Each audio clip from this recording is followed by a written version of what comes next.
Opa! Olá, pessoal! Nós estamos começando o nosso primeiro webinar, Diálogos da Inclusão, aqui pelo LEPED, da Faculdade de Educação da Unicamp. A gente discute a respeito das questões conceituais, filosóficas, políticas, educacionais, didáticas, pedagógicas da inclusão no Brasil, da inclusão escolar. E para a nossa estreia desse formato, a gente que está no meio de uma pandemia, né, todo mundo recolhido em casa, e eu acho que é importante a gente usar esse tempo em casa. A Bel está mostrando aqui um álcool gel. A gente usar esse tempo para poder ampliar nossos conhecimentos, para a gente estar conectado, mesmo que à distância, mesmo que virtualmente, a gente ter contato com outras pessoas, que eu acho que isso não só contribui para que nós melhoremos enquanto profissionais, né, em relação ao nosso ofício, depois que tudo isso passar, mas que a gente também não se sinta sozinho, isolado nesse momento tão difícil que a gente está passando, não só o Brasil, mas o mundo todo. Nosso assunto inicial, nossa discussão inaugural nesse webinário que nós vamos chamar de Diálogos da Inclusão, esse e os próximos, tem como tema adaptação curricular como discriminação. Então, nós vamos conversar sobre a importância das práticas pedagógicas como promotoras de inclusão plena e também como as chamadas adaptações curriculares contribuem para o atraso na educação brasileira e a estigmatização de estudantes no ambiente escolar. Eu vou passar a palavra agora para o professor Eduardo Lanucci e ele vai fazer uma introdução do assunto, trazer algumas reflexões iniciais. E quando ele encerrar a fala dele, a gente vai poder conversar com vocês a respeito do tema por meio da ferramenta de chat. Edu, tudo bem? Oi, tudo? Tá com você, meu amigo. Tá bem. Bom, pessoal, boa tarde a todos e todas. Eu sou o professor Eduardo, sou pesquisador do LEPED, da Unicamp. Atualmente sou professor da Universidade Federal do Mato Grosso do Sul, no campus de Três Lagoas. E a gente decidiu nessa tarde aí que está todo mundo em casa, né? Pelo menos a gente espera que esteja todo mundo em casa, conversar um pouco sobre um assunto que ainda é um tabu para muitos professores e pais de alunos e envolvidos com a educação de modo geral, que é a inclusão, e especificamente dentro desse tema amplo que é a inclusão escolar, a adaptação de currículo. Então, nós fazemos parte também de uma rede de formação de professores, que é o TNR, que é o Todos Nós em Rede, também do LEPED, da Unicamp. E nesse grupo, tanto na internet, né, pelo blog, quanto pelo WhatsApp, a gente tem compartilhado muitas situações de dúvidas, de inquietações e de problemas que os professores, tanto das salas de aulas comuns, quanto os professores do AE, do Atendimento Educacional Especializado, têm vivenciado em relação às dificuldades e também de sucessos na necessidade que nós temos de incluir todos os alunos no processo educacional formal e regular. E sempre que a gente senta para conversar sobre um assunto, vem a questão da adaptação do currículo como a solução para incluirmos todos os alunos. Então, eu gostaria de iniciar esse bate-papo, né, falando que o LEPED ele é um grupo pioneiro no Brasil na defesa de uma escola para todos. E quando a gente fala de uma escola para todos, nós não estamos pensando apenas na entrada desse aluno, mas na sua permanência e na sua participação. E quando a gente fala em participação do aluno na escola, não é a participação desse aluno como alguém que é diferente dos demais, mas a sua participação plena, segundo as suas capacidades. Então, quando a gente fala de uma participação plena, a gente está pensando no direito que cada um tem de se desenvolver no máximo que conseguir, mas segundo uma meta que é individual e não estipulada para todo mundo. E onde que está o problema disso? Porque na escola a gente trabalha com um currículo prescritivo que é determinado para todos os alunos do mesmo modo. Tá? Então, quando eu falo em currículo aqui, a gente está falando sobre um material, sobre um material que é elaborado por cada sistema de ensino, que trabalha, que tem, né, definido todos os conteúdos programáticos relacionados a uma disciplina. Então, tem escola que tem uma apostila, um material teórico de suporte para a elaboração das aulas, e a partir desse conteúdo programático, os professores vão elaborar as suas atividades. Então, essa é a concepção que nós estamos tratando aqui de currículo, né? Se a gente for pensar em alguns autores que discutem currículo, eles vão trazer outras abordagens. A que o LEPED trata para discutir esse assunto é essa, o conjunto de conteúdos que cada ano a turma vai estar trabalhando dentro de uma disciplina. E o que acontece? Atualmente eu estou em ensino superior, mas até 2018 eu estava na rede básica de ensino, enquanto professor de matemática, trabalhando com alunos do 6º ano ao 3º do ensino médio e formando professores que trabalham na educação nos anos iniciais do ensino fundamental. Então, trabalhava com todos os alunos de 6 até os 17 anos na escola. E a prática mais comum que existe é que os professores pensam que, para incluir alguns alunos, eles precisam facilitar as atividades. Propor, ainda que os alunos estejam dentro do mesmo contexto, na mesma sala, eles propõem atividades diferenciadas a partir do que eles chamam de níveis de entendimento. Então, parece que a solução encontrada na escola é a adaptação do currículo, né? E os professores, então, propõem, por exemplo, a mesma atividade para toda a turma e selecionam alguns alunos considerados com deficiência, diferentes, atrasados, né? E eles preparam uma aula mais simples, com objetivos reduzidos e direcionam essas atividades mais simples para esses alunos. A minha experiência enquanto formador de professor e enquanto professor também me levou a repensar isso, porque os próprios alunos questionam as atividades diferenciadas, tanto os que recebem as atividades quanto os demais, que veem os seus colegas fazendo uma atividade mais fácil e reduzida. Então, a gente acaba, quando adota essa prática, tratando alguns alunos como diferentes, né? Na verdade, se eu tivesse que propor um ensino diferente para quem é diferente, eu teria que propor um ensino para cada um dos meus alunos. Se eu tenho 30 alunos, eu preciso fazer 30 adaptações desse currículo. Isso é humanamente impossível. Então, o que a gente tem que entender? Que o ensino ele é para todos, do mesmo modo, né? E que a aprendizagem do aluno é que é um processo individual. Então, portanto, quando eu for planejar o meu ensino, quando eu for pensar nesse currículo, nesse conjunto de atividades de ensino que eu vou propor para a minha turma, eu preciso pensar naqueles alunos que têm diferentes conhecimentos em relação a um determinado tema. As pessoas, às vezes, não entendem muito isso e acabam complicando o que é incluir, que é simples. Desde que você entenda que ensinar e aprender tem um novo sentido nessa perspectiva inclusiva. Qual é o novo sentido? Ensinar tem a ver com você emitir informações que façam sentido para os seus alunos, mas permitir que esses alunos, abrir espaço para que eles dividam com os colegas algo que eles também aprenderam, que talvez não tenha sido ensinado pelo professor, e também a possibilidade de não aprender algo que foi ensinado. E isso para o professor é muito difícil, porque os professores têm uma necessidade, né, de um controle, e esse controle não existe.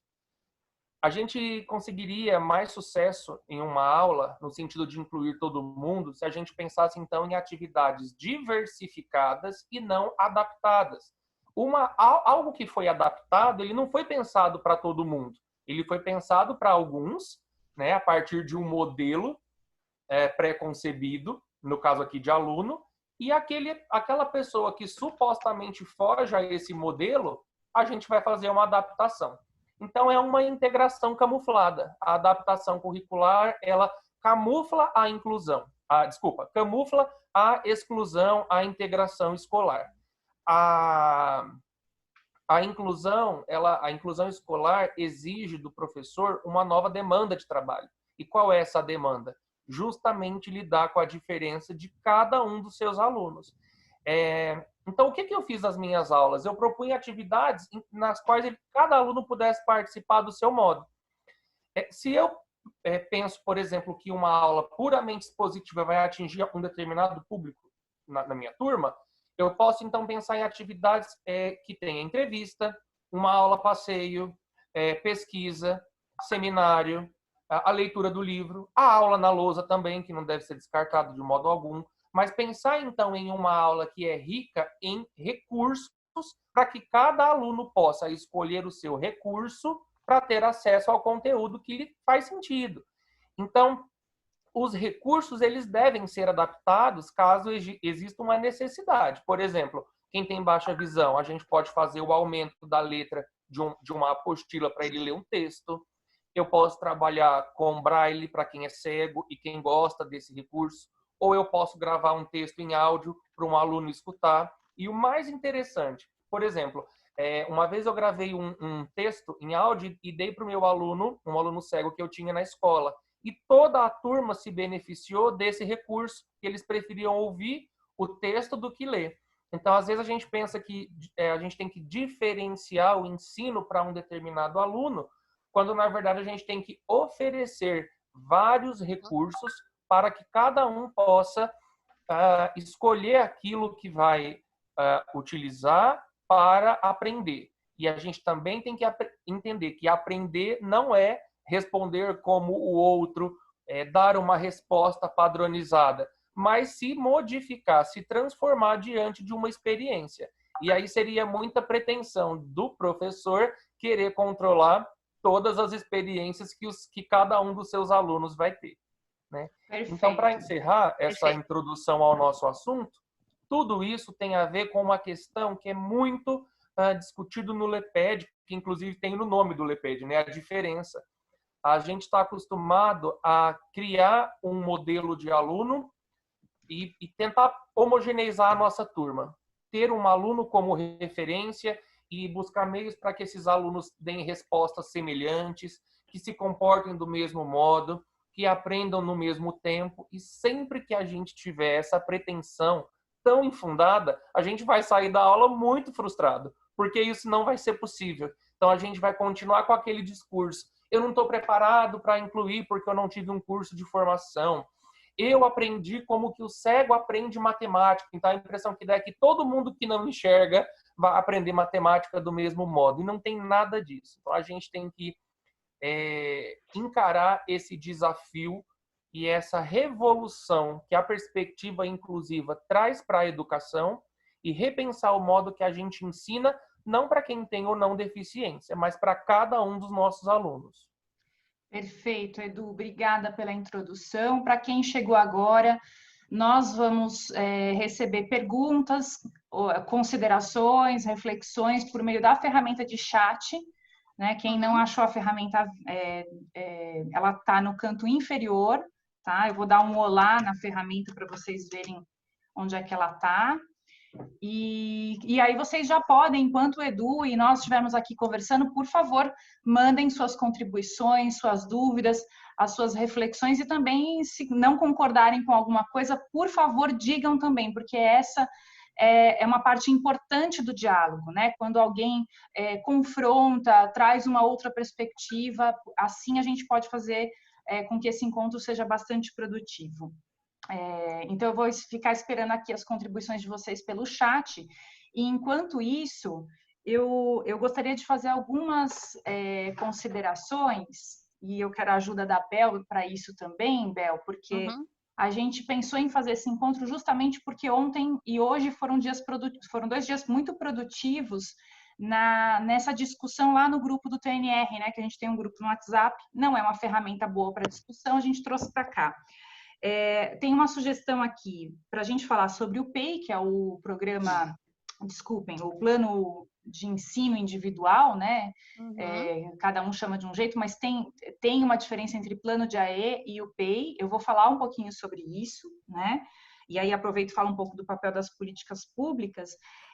Mas antes de eu falar sobre isso, teve uma pergunta, Bel, ali, uma colocação lá no grupo, que eu gostaria que você falasse um pouquinho sobre isso, assim, como que a gente vê o papel, o que se espera do professor da educação especial em relação às práticas pedagógicas, porque ainda existe muita gente que confunde o educador especial, este sujeito que está na educação especial, como alguém que vai fazer o papel do coordenador pedagógico, de ir lá ensinar como ensina um conteúdo, discutir a prática pedagógica e o quanto isso tira o coordenador desse circuito da discussão da prática pedagógica e se espera que o educador especial faça esse papel.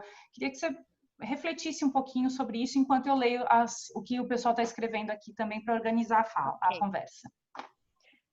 Tá funcionando o meu microfone? Tá. Pra mim Oi, tá ótimo. pessoal, um Uhum. prazer falar com vocês todos.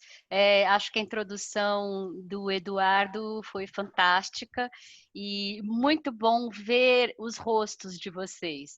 É uma coisa que, como a Meire falou, o WhatsApp não dá conta. E como a gente se encontra lá com bastante frequência, a gente resolveu começar esse processo com os webinars, porque mais, né? Isso que a Meire pede para eu falar um pouco é muito importante, porque o professor de educação especial, a ele não é esperado, ou não é desenhado que ele trabalhe com conteúdos. A parte de conteúdo é na sala regular.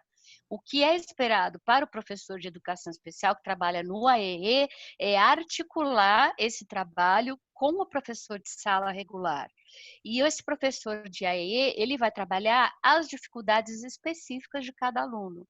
Então, conteúdo, adaptar atividades, isso não é uma prática inclusiva e não é uma prática da educação especial na perspectiva da inclusão. O que a gente tem batido muito, falado sobre isso nas formações. Uma outra coisa que a gente percebe que é muito difícil dos professores vivenciarem é a mudança. O Edu falou de modo muito simples, mas de muito contundente. Se você precisa adaptar uma atividade, é porque a atividade não foi pensada para todos. E o pensar para todos é que é a questão principal da inclusão, né? Uma das questões principais da inclusão. Então, acho que esse é um gancho importante da gente pensar. Seria legal também, Meire, não sei o que você acha, a gente atender algumas questões que já estão aparecendo. Isso. Então, uma delas é essa do PEI, que eu vou falar um pouquinho. Tá bom. Eu perdi quem foi que escreveu sobre... Eu tô com pessoas pedindo para entrar e tô manobrando aqui o gerenciamento fora, né? Tá. Peraí. Deixa eu falar um pouquinho do PEI. A Dani escreveu também. Que aí eu vou fazer a outra parte, ok? Aí, puxa A aí Shirley já... está dizendo que não conseguiu ouvir a minha introdução, que gostaria de ouvir de novo. É legal deixar claro, Meire, que a gente vai disponibilizar no YouTube depois. Isso. Perfeito. Esse vídeo está sendo gravado, nós vamos pôr no YouTube depois, lá no canal do LEPED. Assinem o canal do LEPED, tá? No YouTube. Eu vou deixar o link depois aqui. Bom, vamos falar um pouquinho sobre esse plano de ensino individual ou plano... tem várias siglas hoje, né? Mas é um plano de desenvolvimento individual, né? O PDI. Vários nomes. E a diferença dele para um plano de AE? Para a gente poder entender a diferença entre esses dois planos, a gente precisa considerar a natureza da educação especial, que é o que a Bel estava falando, e a natureza do que se faz dentro da sala de aula comum. E eu acho que essa é a questão mais sensível de todas. Muitas pessoas ainda não compreenderam esse outro lugar da educação especial, que não é ensinar conteúdo. Mas se não é ensinar conteúdo, fazer reforço ou discutir estratégias pedagógicas com o professor, é o quê? Essencialmente, o professor do atendimento educacional especializado é um especialista em recursos de acessibilidade. Ele vai pensar, ele vai identificar a barreira no contexto escolar e ele vai pensar em quais recursos, estratégias e materiais para quebrar as barreiras encontradas ali. A gente lê isso o tempo todo, mas parece que, mesmo que a gente leia, a gente não consegue concretizar e trazer isso muito para a prática, porque a gente continua focando no que falta no aluno e não focando no que é barreira, o que significa barreira. Uma barreira que todo mundo identifica muito rápido é a barreira física, óbvio, né? Falta um mobiliário adaptado, mais confortável para o aluno utilizar, falta a rampa, falta o banheiro adaptado, isso é muito fácil, é muito rápido de você identificar, né? No entanto, há outras barreiras de outras naturezas que exigem um aprofundamento da formação do professor de AEE. E eu acho que aí é que está o grande problema, porque existe uma resolução 4 desde 2009 dizendo várias atribuições do professor e conteúdos do professor do AEE, e parece que ninguém lê, porque está bem explícito lá. O professor do AEE disponibiliza recursos de acessibilidade. Faz parte dos conteúdos do AEE, por exemplo, tecnologia assistiva e comunicação suplementar alternativa. Daí você pergunta quantos professores do AEE hoje dominam, tem curso de, ao menos algum curso ou alguma formação em nível de pós de tecnologia assistiva e comunicação suplementar alternativa. São pouquíssimos, são raríssimos os casos, né? Então, quantos professores do AEE dominam o Braille? Se trabalham com alunos surdos, nós estamos fazendo a formação dos professores do AEE para ensinar Libras como segunda língua, perdão, como primeira língua, né, em instrução, e a língua portuguesa em segunda língua. Então, o que eu percebo é que a gente discute com a cabeça na velha educação especial e não põe foco na discussão do que é a formação do professor do AE para a educação especial do século XXI. Talvez seja a partir dessa discussão que a gente comece a ter um pouco mais de facilidade para limpar o joio do trigo, o que cabe ao professor da sala de comum e o que cabe ao professor da educação especial. E nesse sentido, fica muito tranquilo a gente fazer a separação entre o PEI ou o PDI e um plano de AEE. Enquanto esses planos todos de PAI, PDI, PEI, não sei o que lá, eles estão todos focados em fazer um diagnóstico do que o aluno sabe, do que o aluno não sabe na sala de aula, de conteúdo, de comportamento, principalmente, quando a gente está falando de crianças com comportamentos que desafiam o status quo e como a escola pensa num padrão de aluno. Então, faz um diagnóstico lá, todo um memorial sobre aquele aluno em termos de conhecimentos curriculares, comportamento e o que lhe falta. E aí se pensa no plano de desenvolvimento para melhorar tais comportamentos, para reforçar o conteúdo que ele ainda não sabe. Então, esses planos são muito centrados nisso, e isso não tem nada a ver com a educação especial, não a educação especial do século XXI, né? Eu preciso firmar muito isso do século XXI. A gente precisa fazer alguns movimentos mais progressistas nesse sentido, né, de entender o que a política de 2008 trouxe de revolucionário e de modificações fundamentais. Então, enquanto esses planos estão centrados no que falta no aluno e como consertá-los, digamos assim, né, para que ele não atrapalhe a aula, ou para que ele aprenda, né, e fique ali comparativamente perto dos seus colegas, o plano de AEE, ele vai identificar as barreiras que existem naquele ambiente escolar e atuar para que elas sejam quebradas. Então, é algo muito mais pontual e especializado. Sim, senhora. Edu, estou gravando então de novo, você queria complementar a questão do PEI, né? Isso, é porque... Só para o pessoal entender o corte no vídeo aqui no YouTube, caiu a transmissão, nós estamos voltando. Então, o Edu vai continuar a discussão sobre o PEI que eu estava fazendo. Isso, é porque perguntaram, né, sobre o PEI. Então, uma solução que as pessoas têm encontrado, né, para não excluir, na tentativa de não excluir alguns alunos, é o plano de ensino individualizado. Mas, na verdade, o plano que deve ser individualizado, como você falou, é o do AEE, que você vai trabalhar com as habilidades dessa pessoa para superar as barreiras do meio. Eu acho que tem uma questão sendo muito disseminada nos artigos acadêmicos, nos sites de educação e tudo mais, que é o trabalho colaborativo. Como que as pessoas, entre o professor do AEE e da sala de aula comum, como que... Estou lendo a mensagem aqui e me perdi, desculpa. Como que as pessoas têm entendido isso?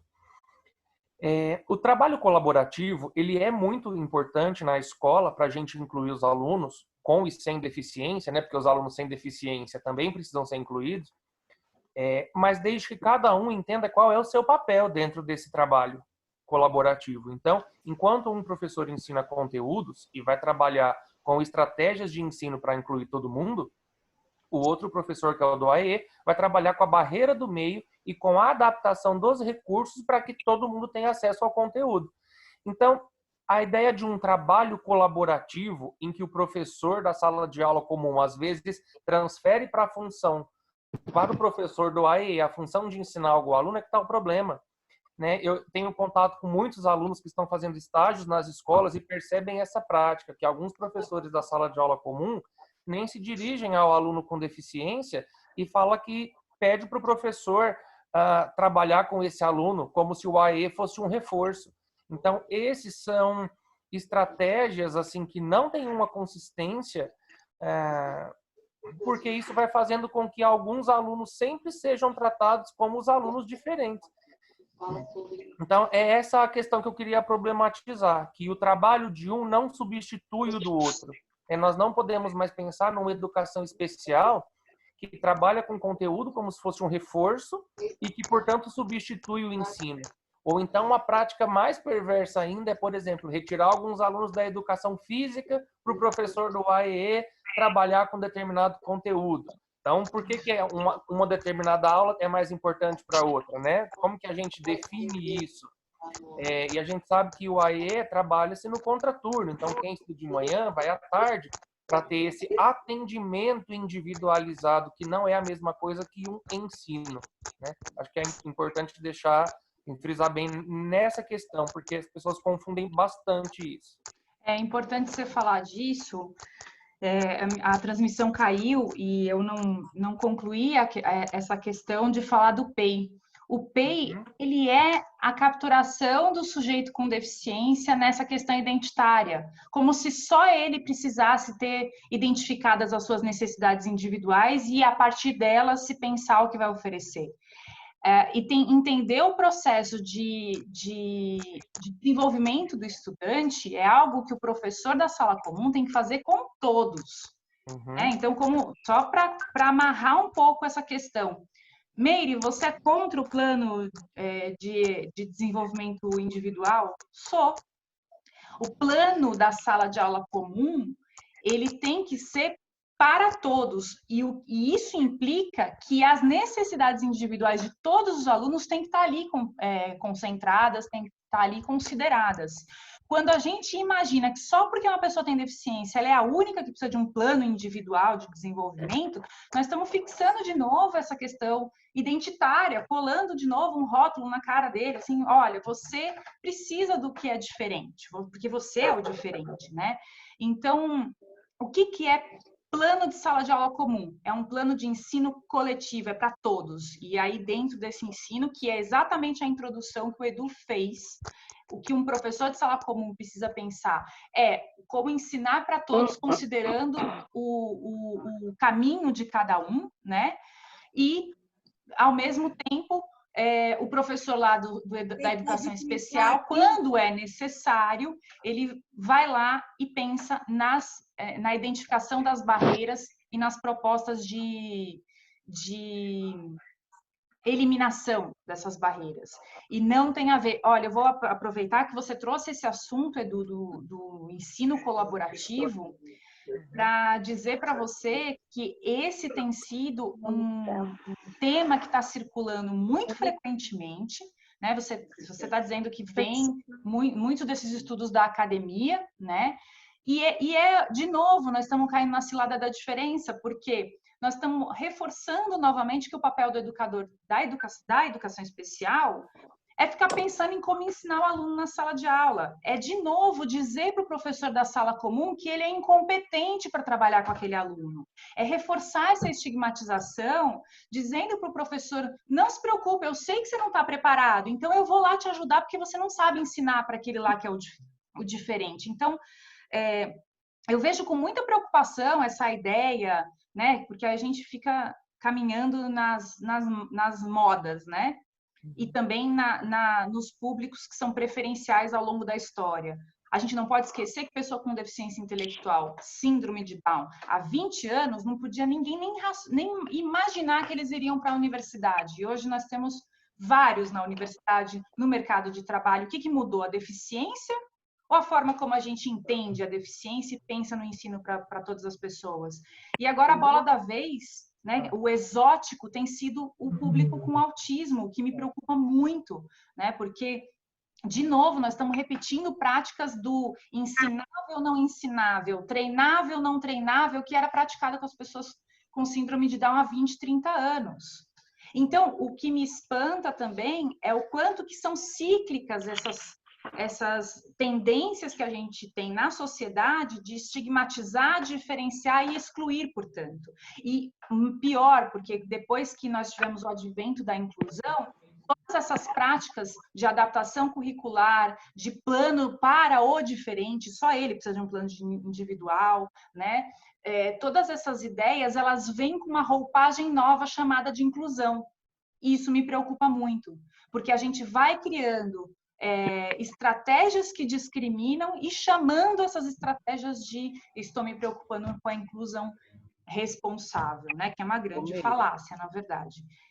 Eu separei aqui uma contribuição da Geni. A Geni falou o seguinte: eu acho que a questão do PEI não ajuda o que tanto temos tentado desconstruir em termos de não adesão aos princípios da adaptação escolar, ainda presente nos discursos e práticas e desejos dos professores. Eu acho que essa é uma questão importante. O Edu, no vídeo que nós fizemos, denunciando que o governo quer desmontar a política nacional, o Edu falou exatamente sobre isso. Desejo de quem? Quem são esses professores que estão pedindo exclusão, que estão pedindo adaptação, que estão pedindo a volta da sala especial, né? Então, a gente também precisa confrontar esses posicionamentos, porque estão tentando dizer que todos esses posicionamentos que são discriminatórios são inclusivos. Não são, né? Isso é uma coisa importante.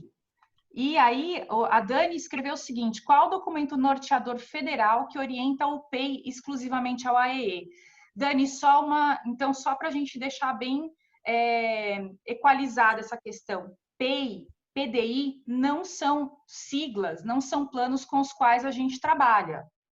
O nome do documento que a gente trabalha como atendimento educacional especializado no âmbito da Política Nacional de Educação Especial de 2008, na perspectiva da educação inclusiva, é Plano de AEE. Todos esses planos que estão aparecendo por aí são tentativas de novo, pensar no ensino de conteúdos escolares com a ajuda do professor da educação especial, trazendo a concepção antiga de educação especial. Então, Meire, se você me permite uma parte, e esses planos também, eles são centrados na questão da deficiência e naquilo que o aluno não... ele tem uma concepção do estudo de caso, e é uma outra concepção em relação à diferença, em relação ao aluno, em relação ao que pode ser trabalhado, né? Tem várias questões aparecendo aqui na lateral sobre o documento, sobre o AEE. Talvez a gente pudesse, pelo tempo, porque daqui a pouco a reunião vai ser interrompida de novo, né? Tá, a Dani fez a mesma pergunta. Qual o documento nacional que orienta o PEI? Não existe orientação para o PEI ou para o PDI. Esses documentos, eles estão sendo introduzidos com uma roupagem de inclusão para trazer a concepção de educação especial antiga. Entende, Dani? Acho que essa é a discussão mais importante. Educadores da educação especial precisam estar muito atentos, porque existe essa tendência de ficar fazendo plano individual para o que deveria estar considerado no plano coletivo de ensino para todos na sala comum, que foi a introdução do Edu. O Edu gostaria de falar. Oi. Dá para ouvir? Dá. Tem duas perguntas importantes que eu achei, não lembro quem fez, tem um tempinho já. Perguntou assim, olha, mas e a gente que é obrigado a fazer esse plano de ensino individualizado? A gente vai ser exonerado da escola enquanto professor? Boa pergunta. É uma boa pergunta, porque a gente sabe que as demandas da escola, às vezes a própria gestão da escola não entende o que é inclusão. Então, nada contra isso, nada melhor do que isso, quanto o nosso conhecimento. Então, mostra, enquanto professor, dentro dos recursos que a gente tem na escola, como que dá para ensinar os nossos alunos sem ter que fazer um plano de ensino individualizado. Quando os professores que eu coordenei começaram a mostrar para os próprios pais dos alunos, que também cobram muito o plano de ensino individualizado, que é possível ensinar para toda a turma, pensando em estratégias de ensino que contemplam os interesses de toda a turma, eles começaram a fazer esse questionamento que alguém fez aí. Nossa, então da onde que tiraram essa ideia do PEI? Exatamente. Não sei da onde que tiraram isso. A Cris perguntou, a Cris está perguntando aqui. Nossa, tem alguém que está comendo salgadinho. Deixa mudo deixa mudo aí o microfone, pessoal.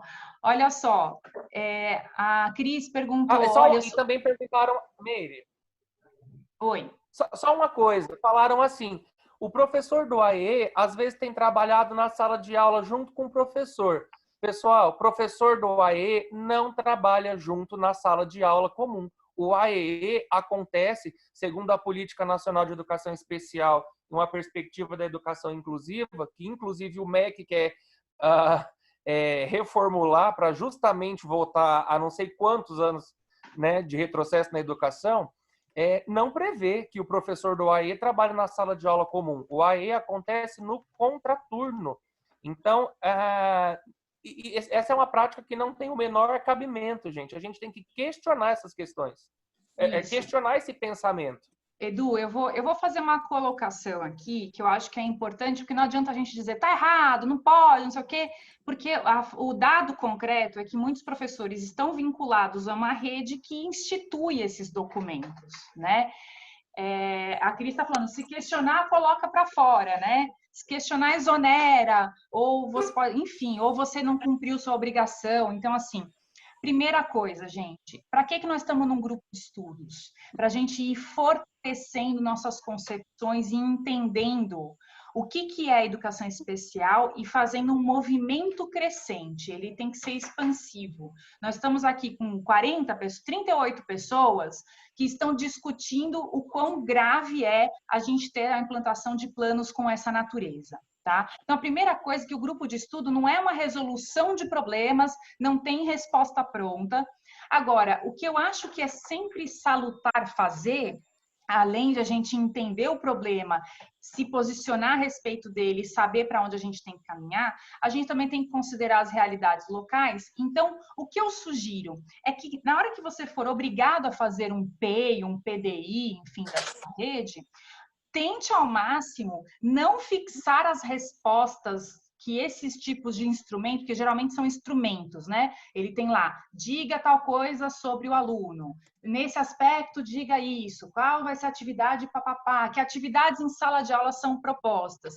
Tenta pegar essa estrutura desses instrumentais e conversar com quem de direito para cada assunto e colocar nesse documento, já que você é obrigado a fazer, o que foi combinado com as partes, não você como educador especial ir lá e preencher como se essa fosse a natureza do seu trabalho. Vou dar um exemplo. Tem que dizer, por exemplo, por acaso tem lá nesse instrumento que você tem que listar quais são as atividades em sala e os conteúdos que têm que ser colocados para o aluno. Exemplo, não tem nada a ver com educação especial. Em vez de você preencher aquele documento, você discute com o professor de sala, pergunta para ele, conversa com o coordenador, porque isso é da natureza dele, e na hora que você for obrigado a preencher este documento com essa natureza, você introduz o assunto, ó, de acordo com as orientações e as discussões com o professor de sala comum, a quem cabe o ensino, o que foi planejado para esse aluno foi e aí você você preenche o instrumento, mas você vai fazendo o movimento de mostrar o que é da educação especial ou não, porque geralmente esses documentos estão vinculados ao papel do professor de AE, correto? A Roberta está dizendo que uma alternativa que encontrei aqui quanto ao AE colaborativo, que é imposto, que é a professor dentro da sala,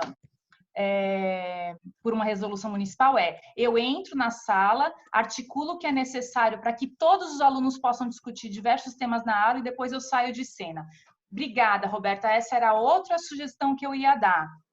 Tem que ir à sala de aula, porque tem uma resolução que obriga, então que se faça essa entrada da sala com muito respeito ao professor de sala comum, dando sempre essas respostas para o professor de sala comum do que cabe ou não a você.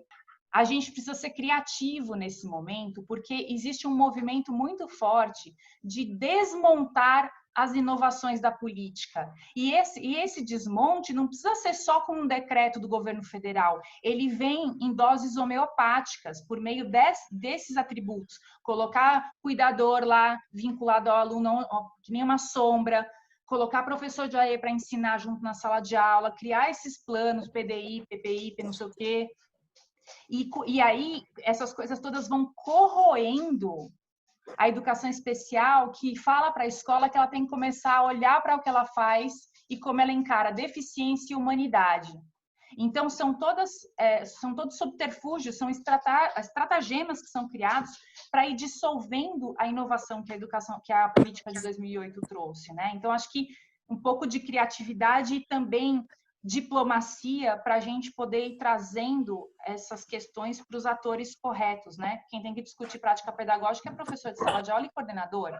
O educador especial pode contribuir? Óbvio que pode. Qualquer educador, né, pode contribuir com uma discussão assim. O problema é a gente só preencher, fazer, entregar, executar, porque se a gente não cria essas estratégias de rebater essas práticas, nós vamos estar em muito pouco tempo com um retrocesso gigantesco na educação especial e na educação comum também, tá? Bel, você queria falar alguma coisa? Não, Edu. Fala, Edu. Eu só ia falar, Miri, a gente está com menos de 10 minutos disponíveis. Tá. O LEPED vai estar lançando, a partir da semana que vem, uma série de vídeos, nesse período aí de quarentena, que está todo mundo em casa, sobre alguns temas. Então, eu fiquei responsável pela parte da adaptação curricular. Então, eu vou estar olhando aqui nesses questionamentos que algumas pessoas colocaram e eu vou fazer um vídeo específico sobre isso, que a gente vai colocar também no canal do LEPED. Eu sugiro também a leitura, pessoal, da minha tese de doutorado, foi defendido ano passado, e tem um capítulo apenas sobre o PEI. O que eu fiz enquanto professor e formador de professores de uma escola para a gente atender essas demandas do sistema educacional sem ferir os direitos que cada aluno tem de aprender segundo a sua capacidade, a sua possibilidade. Então, tem um capítulo sobre isso, eu sugiro a leitura.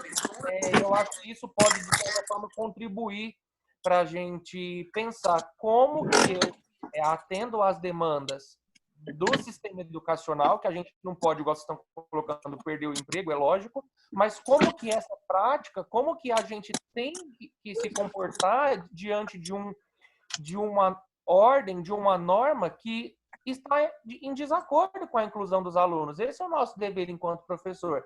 Então, que saídas? Eles querem um relatório do aluno? Faz o relatório do aluno, mas que isso não represente uma prática individualizada do seu ensino para algum aluno.